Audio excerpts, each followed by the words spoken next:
Halo semuanya, perkenalkan nama saya Maria Dinda Janiseran dengan NIM 21030201111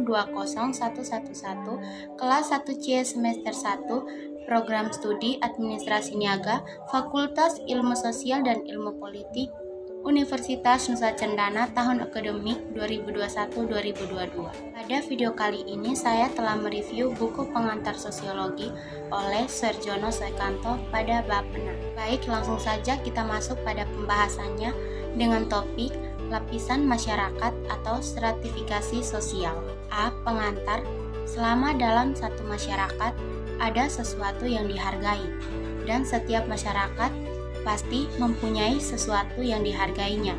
Maka, barang sesuatu itu akan menjadi bibit yang dapat menumbuhkan adanya sistem lapisan dalam masyarakat itu. Barang sesuatu yang dihargai di dalam masyarakat mungkin berupa uang atau benda-benda yang bernilai ekonomis, mungkin juga berupa tanah, kekuasaan, ilmu pengetahuan, kesalehan dalam agama, atau mungkin juga keturunan yang terhormat. Sistem lapisan dalam masyarakat dalam sosiologi dikenal dengan istilah social stratification, yang merupakan pembedaan penduduk atau masyarakat ke dalam kelas-kelas secara bertingkat. B. Terjadinya lapisan masyarakat. Adanya sistem lapisan masyarakat dapat terjadi dengan sendirinya atau dalam proses pertumbuhan masyarakat itu. Tetapi ada pula yang dengan sengaja disusun untuk mengejar suatu tujuan yang sama. Pembedaan atas lapisan merupakan gejala universal yang merupakan bagian dari sistem sosial setiap masyarakat. Untuk meneliti terjadinya proses lapisan dalam masyarakat, pokok-pokoknya adalah 1. Sistem lapisan berpokok pada sistem pertentangan dalam masyarakat. Sistem demikian hanya mempunyai arti khusus bagi masyarakat-masyarakat tertentu yang menjadi objek penyelidikan. 2. Sistem lapisan dalam arti-arti sebagai berikut. A. Distribusi hak-hak istimewa yang objektif seperti misalnya penghasilan, kekayaan, keselamatan. B. Sistem pertentangan yang diciptakan oleh para warga masyarakat. C. Kriteria sistem pertentangan dapat berdasarkan kualitas pribadi, keanggotaan kelompok, kerabat tertentu, milik wewenang atau kekuasaan. D. Lambang-lambang kedudukan seperti tingkah laku hidup, cara berpakaian, perumahan, keanggotaan pada suatu organisasi. E. Mudah sukarnya bertukar kedudukan. F. Solidaritas di antara individu atau kelompok-kelompok sosial yang menduduki kedudukan yang sama dalam sistem sosial masyarakat. C. Sifat sistem lapisan masyarakat. Sifat sistem lapisan masyarakat dapat tertutup atau closed social stratification dan dapat pula terbuka atau open social stratification. Yang bersifat tertutup tidak memungkinkan pindahnya seseorang dari satu lapisan ke lapisan yang lain, baik gerak pindahnya itu ke atas atau ke bawah. Di dalam sistem yang demikian, satu-satunya jalan untuk masuk menjadi anggota suatu lapisan dalam masyarakat adalah kelahiran. Sebaliknya, di dalam sistem terbuka, setiap anggota masyarakat mempunyai kesempatan untuk berusaha dengan kecakapan sendiri untuk naik lapisan, atau bagi mereka yang tidak beruntung untuk jauh dari lapisan yang atas ke lapisan yang di bawahnya. D. Kelas-kelas dalam masyarakat atau social class. Kelas sosial atau social class adalah semua orang dan keluarga yang sadar akan kedudukannya di dalam suatu lapisan, sedang kedudukan mereka itu diketahui serta diakui oleh masyarakat umum. Meyer berpendapat bahwa istilah kelas hanya dipergunakan untuk lapisan yang berdasarkan atas unsur-unsur ekonomis, sedangkan lapisan yang berdasarkan atas kehormatan kemasyarakatan dinamakan kelompok kedudukan atau status group. Ada kelas yang bersifat ekonomis, dibagi lagi dalam kelas yang berdasarkan atas pemilikan tanah dan benda-benda, serta kelas yang bergerak dalam bidang ekonomi dengan menggunakan kecakapannya. Joseph Schumpeter mengatakan bahwa terbentuknya kelas dalam masyarakat karena diperlukan untuk menyesuaikan masyarakat dengan keperluan-keperluan yang nyata. Akan tetapi, maka kelas dan gejala-gejala kemasyarakatan lainnya hanya dapat dimengerti dengan benar apabila diketahui riwayat terjadinya. Dasar lapisan masyarakat. Ukuran-ukuran yang biasa dipakai untuk menggolong-golongkan anggota masyarakat ke dalam lapisan-lapisan adalah: 1. Ukuran kekayaan atau material. 2.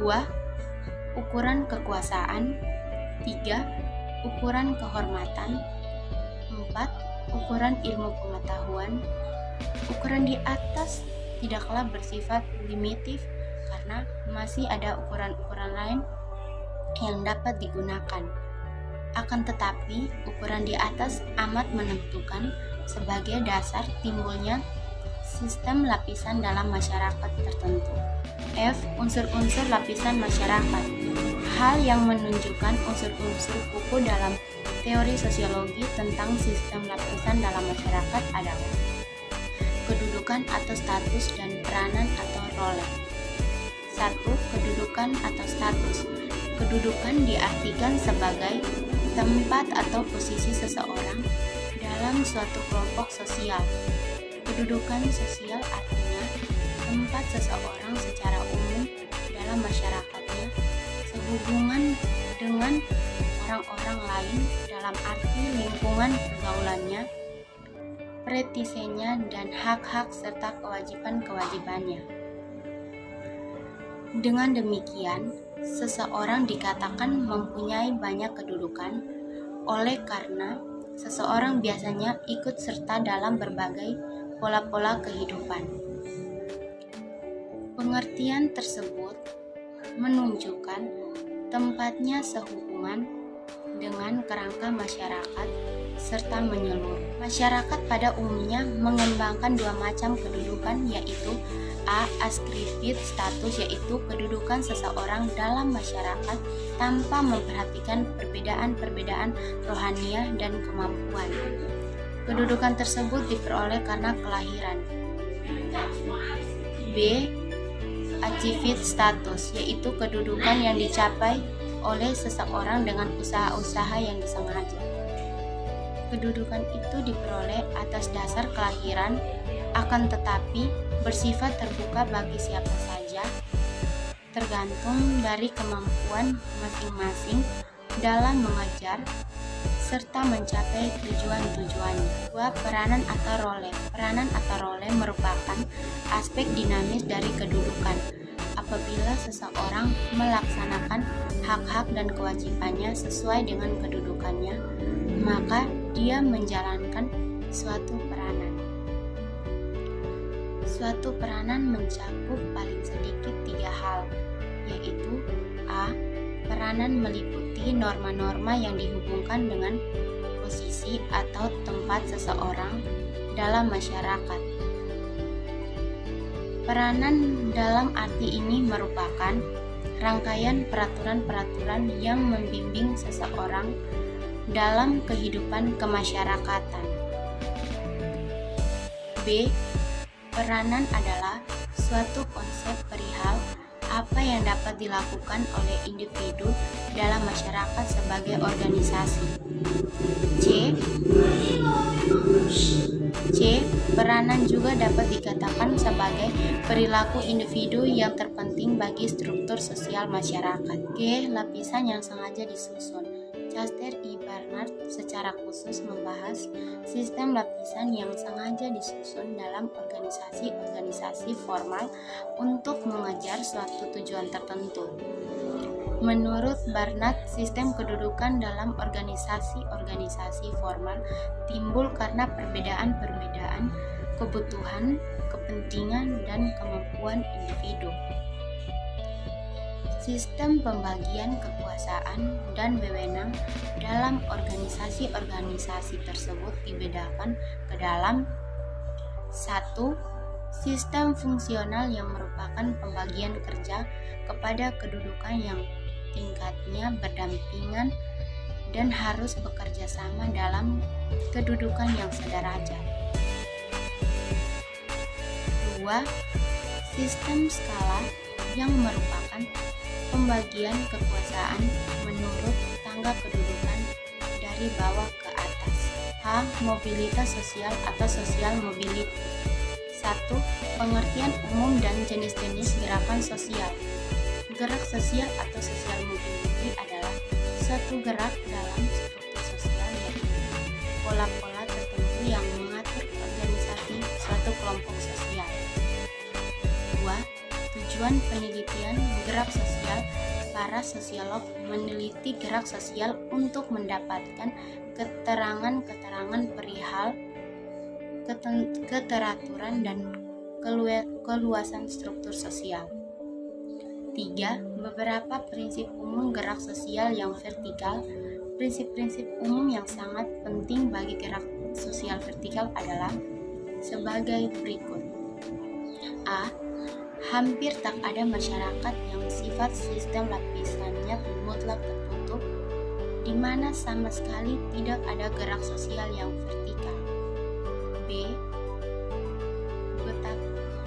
Betapa apapun terbukanya sistem lapisan dalam suatu masyarakat, tak mungkin gerak sosial yang vertikal dilakukan dengan sebebas-bebasnya.